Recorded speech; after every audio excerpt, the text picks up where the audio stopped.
My husband Theo and I have been together for 5 years and married for 3. Theo and I met in college and we started dating in our final semester.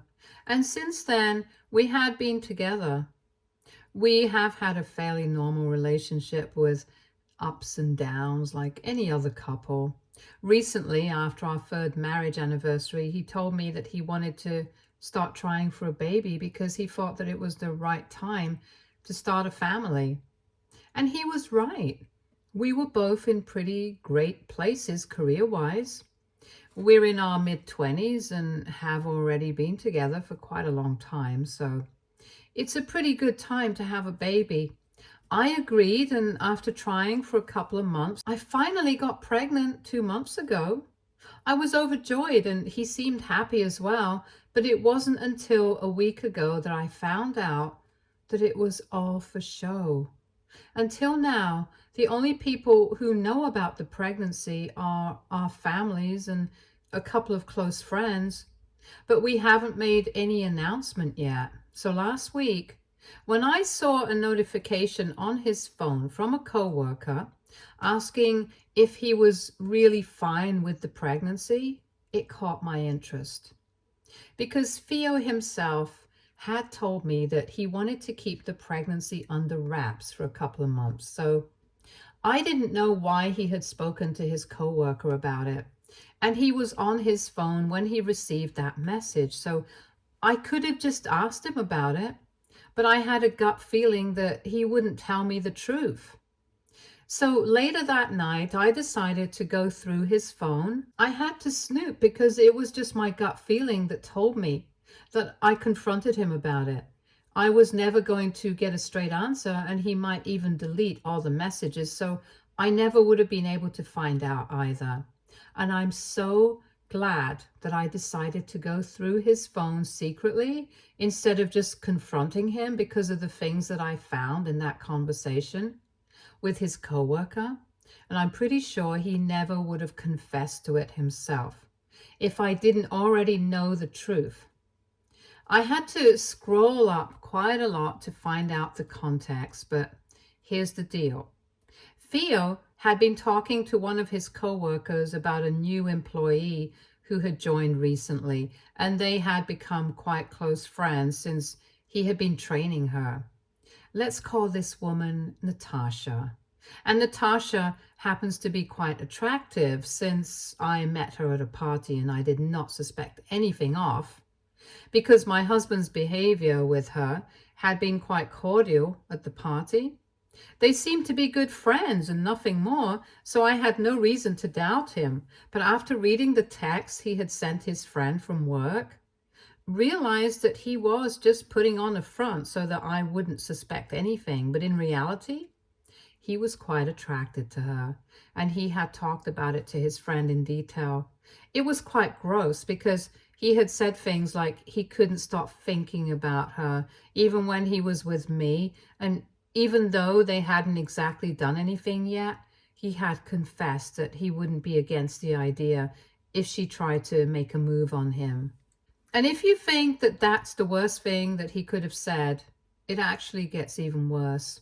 He had also spoken about how he had started to find me very irritating and I had been getting on his nerves recently. In comparison, the time that he spent with Natasha seemed to be a lot more pleasant for him, so much so that he would end up finding himself waiting to go back to work every time that he would come back home to me. And he didn't feel like speaking to me at all. But he had to because I was pregnant and he didn't want me to suspect anything. He had said that he hated even having to sleep in the same bed with me, but he had no other option. His coworker has been trying to reason with him and had called him out on his strange behavior because it was really wrong of him to be leading me on like this, especially when he knew that he had started to lose feelings for me. The worst part was that Natasha had joined their workplace about 8 months ago, and I knew that because he had told me about how he had to help train a new employee and how annoying it was for him around that time. And if I'm not wrong, We celebrated our wedding anniversary 2 months after Natasha joined. So by the time that he had suggested the idea of starting a family, Natasha had already become a part of his life, and they had been friends at the time. I couldn't for the life of me figure out why he would suggest starting a family with me if he had started to lose feelings for me. He could have still changed his mind a few months after our anniversary, but he continued to actively try having a baby with me. And all the while, he was falling out of love with me. It was a betrayal of the highest degree. And I just couldn't figure out why he would do something like this to me. That night, I spent half the night reading the messages and scrolling up as much as I could. And after I had read everything, I just kept his phone beside him and tried to go to sleep on the couch because I couldn't stand to lie beside him. But I couldn't bring myself to go to sleep no matter how hard I tried. And when he woke up in the morning, he was quite shocked to see me on the couch. I was honestly in a daze, but when he came to me and hugged me in the morning, I was so disgusted that I ended up pushing him away. And I immediately told him that he didn't have to act like he was in love with me anymore, because I knew about Natasha. I had read all the messages that he had been sending to his coworker, and now I was going to leave him. When I pushed him away, he seemed surprised, but my worst fears were confirmed when he did not even try to deny any of it. He just kept looking at the floor after my outburst. And that was even more frustrating for me because the least he could do was at least give me some answers. I had spent the entire night thinking about what I would say to him, but honestly, when I had the opportunity, I couldn't do anything but just cry on the couch beside him. Because unlike him, I was still in love with him and I wanted to make things work. But it was clear to me that it wouldn't be possible because I didn't think that he wanted to make it work. After crying for a good couple of minutes, I just asked him why he had decided to have a baby with me, especially when he knew that he was falling out of love with me. Because I knew for a fact that by the time he had suggested starting a family, he had already started developing feelings for Natasha. And finally, that got him to talk, and he told me that he had suggested having a baby with me because he thought that this was just a phase and it would become easier for him to feel reconnected to me again once we had something to bond over, like a baby. So basically, he had thought that having a baby was going to solve everything, but unfortunately, it hadn't solved anything. He had still continued to fall out of love with me, and he was falling for Natasha instead. I don't know if it was or if he was infatuated with her because he was bored with our marriage, but all I knew was that he did not love me anymore. And because of him, I was not pregnant with the baby of a man who did not even love me, and it was just heartbreaking. After he told me that, he started to apologize to me, but I didn't even want to hear it. At that point, all I wanted to do was get away from him. So I packed a few of my things and left. He kept apologizing, but did not try to stop me, so I ended up going to my parents' place. And once I was there, I finally just had a complete meltdown.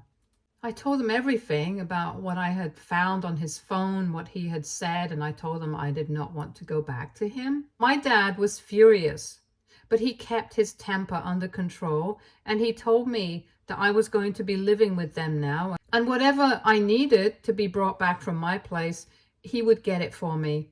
But I didn't have to go back to see him again.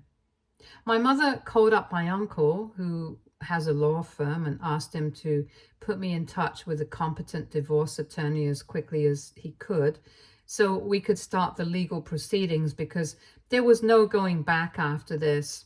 I had had the good sense to take a couple of screenshots of the conversation between him and his coworker, and just for good measure, I had even taken a couple of screenshots of his conversation with Natasha.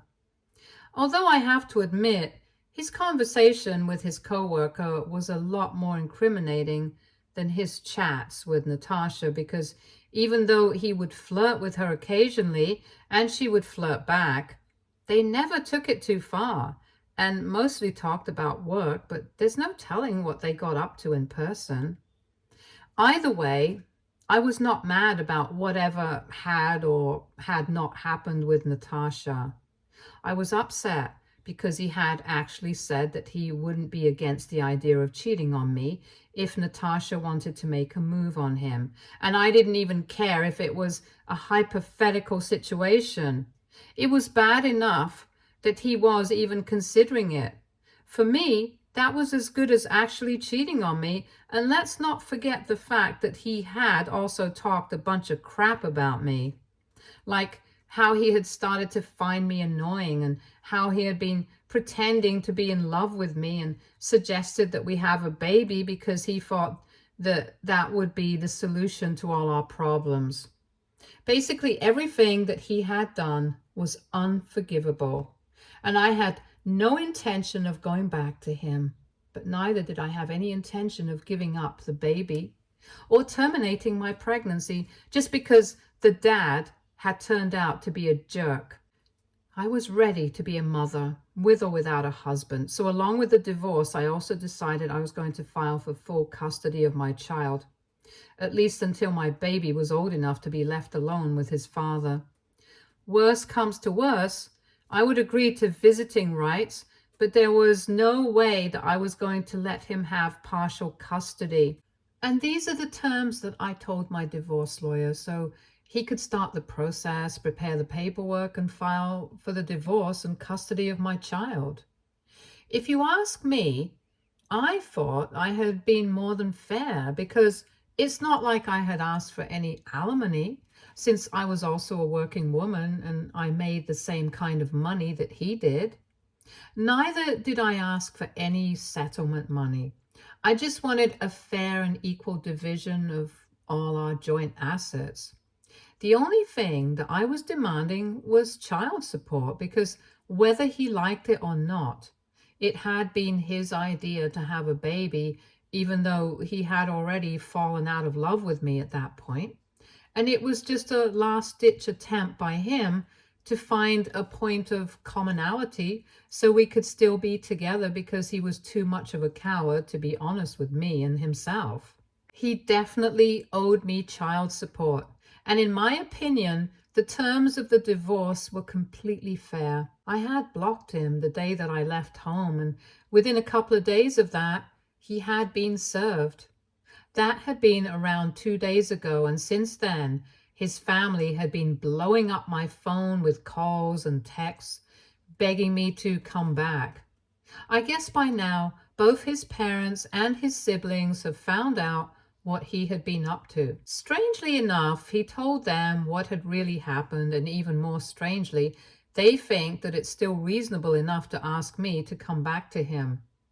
I haven't answered a single phone call from his family, but they still keep texting me relentlessly. From several social media accounts since I started blocking them. They believe that he and I can still make it work, because even though he had been thinking about somebody else, it's not like he had actually done anything. And until he actually physically acts on his thoughts, it's no harm done.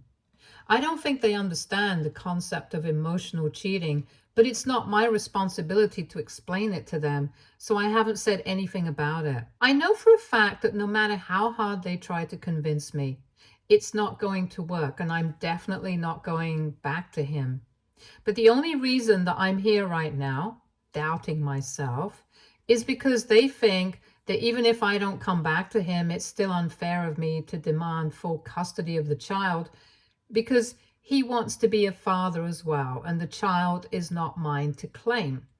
The baby has his genes as well. So even if I don't come back for the sake of our marriage, the least I can do is at least entertain the idea of partial custody, because he deserves it.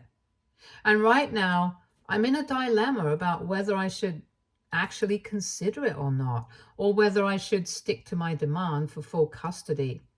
So AITA for demanding full custody of my future kid because my husband had been emotionally cheating on me with a coworker. Update 1.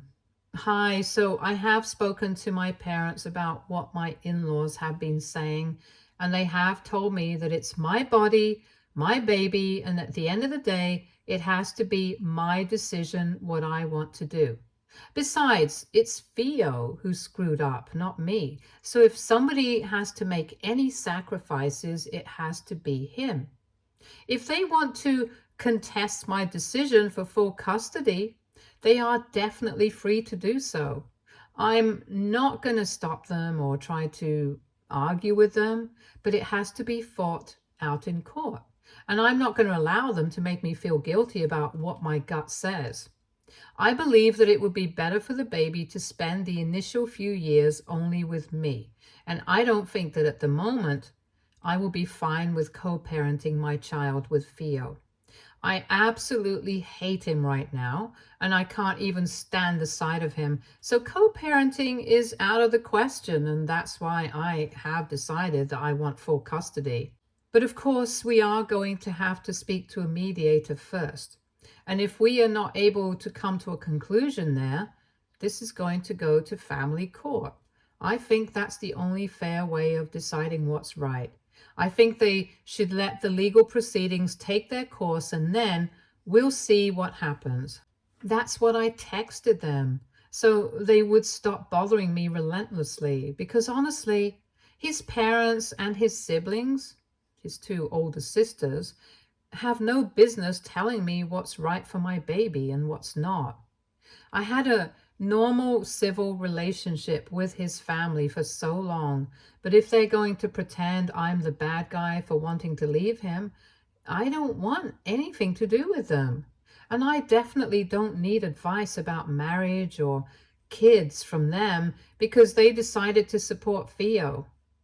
They have been trying to convince me that what he ordered was not all that bad because at least he did not actually cheat on me.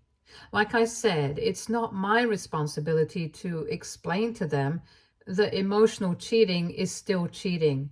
And honestly, I'm just too exhausted from having to deal with all of this to speak to them about these things as well.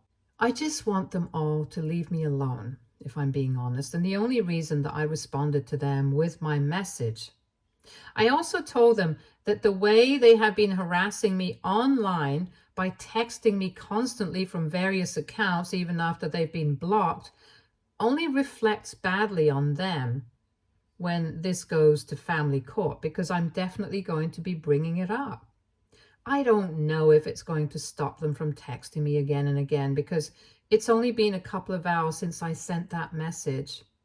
But I'm really hoping that it does, because it's already very difficult for me to cope with what's going on, especially since I'm pregnant. I definitely don't need more trouble on my plate from his end right now. Neither he nor his lawyer has responded to our petition yet, so I guess it's going to take time. If they just had to agree with whatever our terms were, they probably would have responded sooner. But now I'm guessing that they don't agree. I've been very stressed out about all of this, but I'm really happy to have my family by my side. So far, only a couple of people knew about the pregnancy, and I'm going to keep it that way because the last thing that I need right now is a bunch of people texting me and trying to talk to me. Only my parents and my close friends know what's going on in my life regarding Theo, and they have all been there for me to the best of their abilities.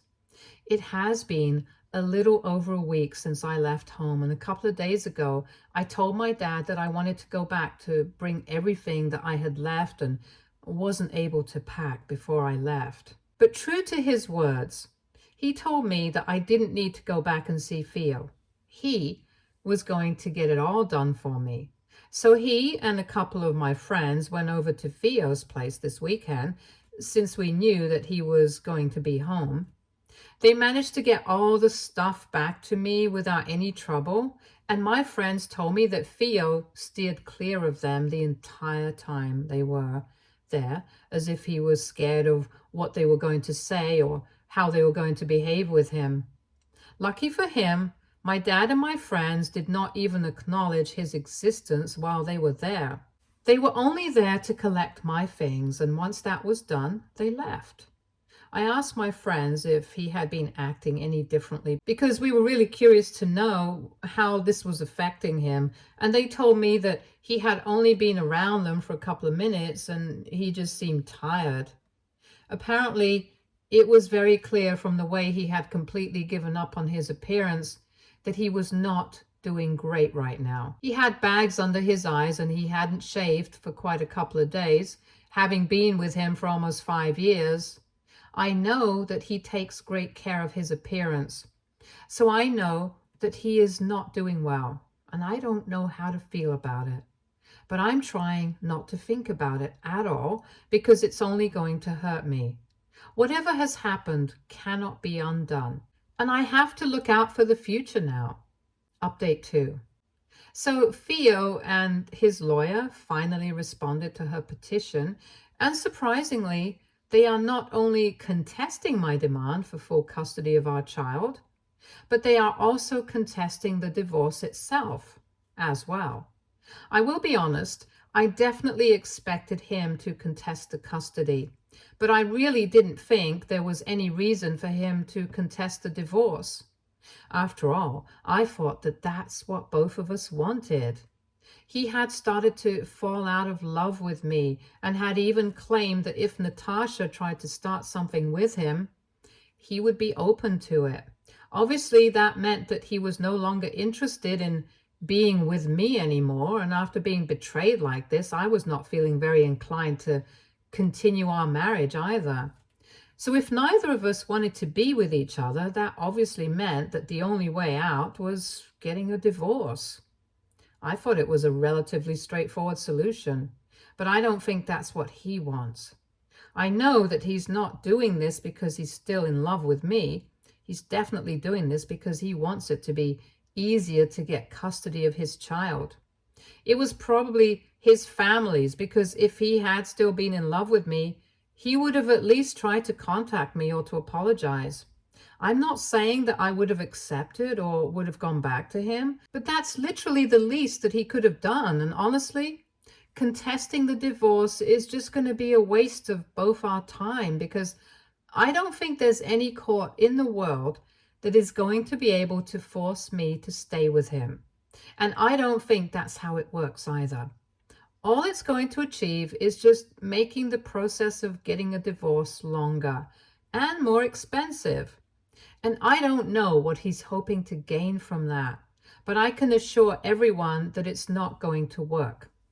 I've already spoken to my lawyer, and he thinks that the most that he can get out of this is a couple of mediation sessions and maybe couples counseling at most. But if I stand my ground and make it clear that I don't want to go back to him, then we will have to be granted the divorce. And to top it off, I also have proof of him wanting to cheat on me, so I don't know what he's been thinking. Anyway, they had taken me by surprise, but I'm prepared to fight now, both for getting the divorce that I want and also for full custody of my child. I'm just keeping my fingers crossed that everything works out in my favor, and I don't care how long it takes. But I'm definitely going to try my best to make sure that it does. Update 3. So it's been almost 1 month since I left home, and we have already started our mediation sessions. We have a court-appointed mediator, and we are going to first try to sort things out here. And in case it doesn't work out, which I'm trying to ensure it doesn't, we are going to head to family court. In my honest opinion, I think that's the only way to deal with this, because mediation is just a waste of time. Mediation is for people who think they have a shot at coming to a common ground and avoiding court. But I really don't think that is going to work out for me and Theo. It's very obvious that we want very different things. Like, he wants to cheat on me and I want a happy, healthy marriage. See? It just doesn't work out because we are so different. Anyway, things have been hard because I've had to see him in person a couple of times now, and it's difficult for me because the pregnancy has been messing up my hormones. And every time I see him or think about him, I just feel like breaking down. So it's been very difficult for me to hold myself together, especially when I have to sit through the mediation sessions and stare at his stupid face.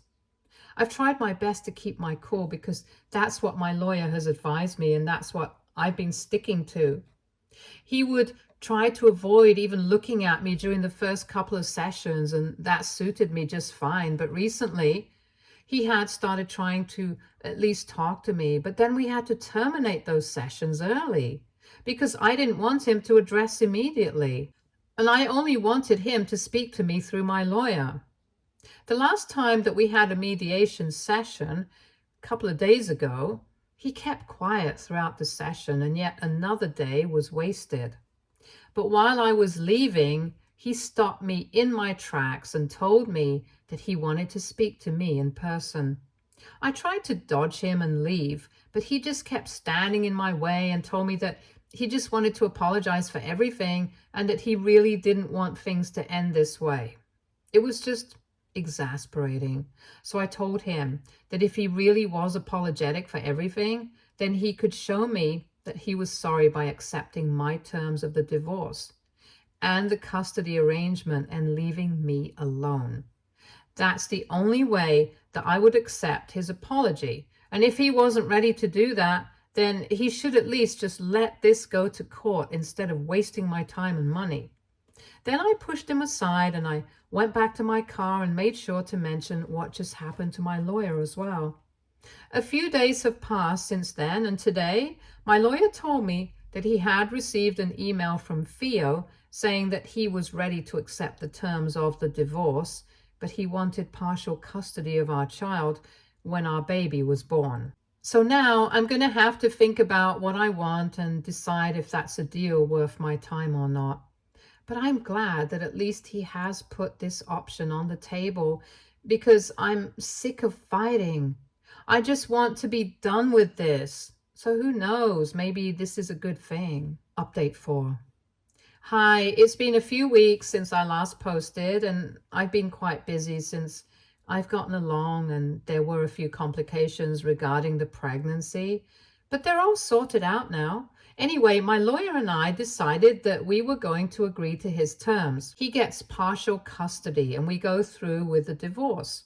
So that's why we have decided and we have communicated to his lawyer as well. So all that's left is for the divorce to be finalized and all the paperwork to be done.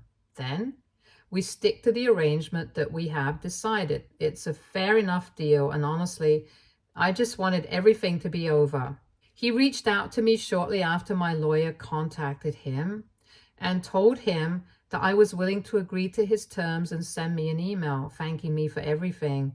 Once again, he apologized for putting me through all of this, but that doesn't really mean anything to me anymore. I'm just glad that I can move on with my life now, and I don't have to have anything to do with him anymore. It's going to hurt, but I'm strong enough. I can deal with it, and I have my parents and my friends by my side, so I'll be fine. Update 5. Hi, so it's been a little over 6 months since I last posted an update here, and it's about time that I fill you guys in on what's been going on. Last week, I gave birth to my beautiful daughter, and my life has suddenly become all about her now, and I couldn't be happier about it. Theo really stepped up as a father and tried to be there for me as much as he could, and since we were going to have to stick to a co-parenting agreement, we tried to be civil to each other. We don't talk about anything apart from our daughter, and that's fine with me. I have started my healing process, and I'm trying to move on from him. I think I'm almost there, to be honest, because nowadays when I see him, I don't really feel anything. From what I know, he has started dating Natasha, probably after the divorce was finalized. Good for him, I guess.